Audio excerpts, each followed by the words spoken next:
दहन रथामध्ये बसलेले आहेत. भरताना आपल्या डोक्यावर पादुका घेतलेल्या आहेत. त्याच रथामध्ये शत्रुघ्न बसलेले आहेत आणि रामाची आज्ञा घेऊन चित्रकूट पर्वतावरून अयोध्येच्या दिशेने निघू लागलेले आहेत.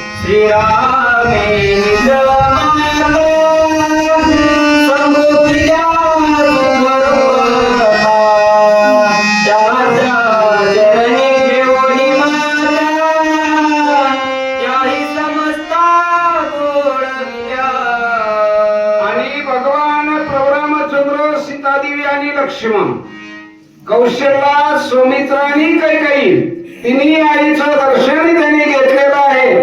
आणि दर्शन घेतल्यानंतर भरत, शत्रुघ्न, सुमंत प्रधान, कुलवशिष्ठ आणि अयोध्येचे लोक ती रामाची आज्ञा घेऊन आणि चित्रकूट पर्वतावरून अयोध्येच्या दिशेने निघून लागलेले आहे. सैन्य सेना नेत्रधार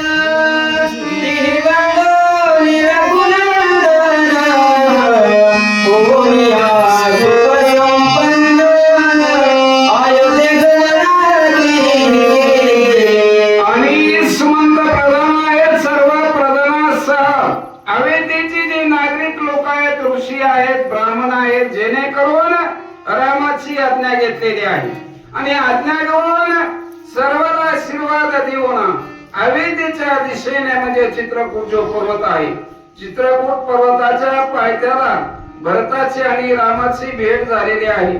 मग त्या चित्रकूटाच्या 20 किलोमीटर अलीकड बांधवास नाव आणि काशीला जाता वेळ जे तीर्थ आहे आणि त्या तीर्थावरून आणि अयोध्येच्या दिशेने निघू लागलेले. निज गजरी अति उल्लासी भरता प्रयागासी भेटोनिया भरध्वजासी वृत्तांतच्या काशी सांगितला. आणि त्या चित्रकूट पर्वतावरून गंगा, यमुना आणि सरस्वती 360 तीर्थामध्ये पवित्र असं प्रयाग आहे. त्या प्रयागाच्या ठिकाणी आलेले आहेत.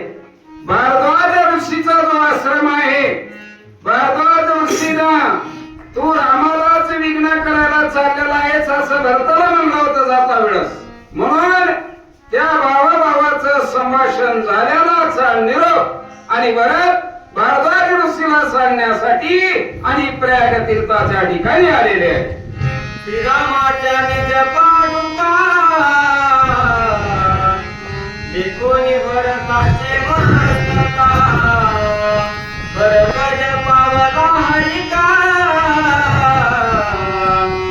लोकी भरता तू. आणि पायामधल्या पादुका भारद्वाज ऋषीने पाहिलेले आहेत.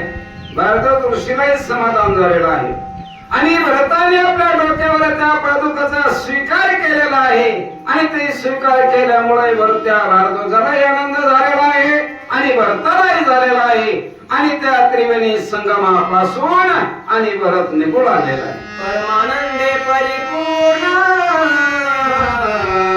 भरता दिले अलिंगन देवोनी आशीर्वचन अयोध्ये शृंगारे पुरी. आणि भारद्वाज ऋषीला आनंद झालेला आहे. आनंदाच्या भरामध्ये प्रेमामध्ये भरताला आलिंगन दिलेलं आहे आणि आलिंगन दिल्यानंतर नंदीग्रामाच्या ठिकाणी वास्तव्य केल्यानंतर कुठलाच विघ्नाची बाधा होऊ नये म्हणून सूर्यवंशामध्ये असल्यामुळे त्याला आशीर्वाद भरताला दिलेला आहे आणि रामवनामध्ये गेल्याचं दुःख त्याला सहन करता यावं, त्याच्यापासून त्रास होऊ नये असा आशीर्वाद त्या भारद्वाज ऋषीने दिलेला.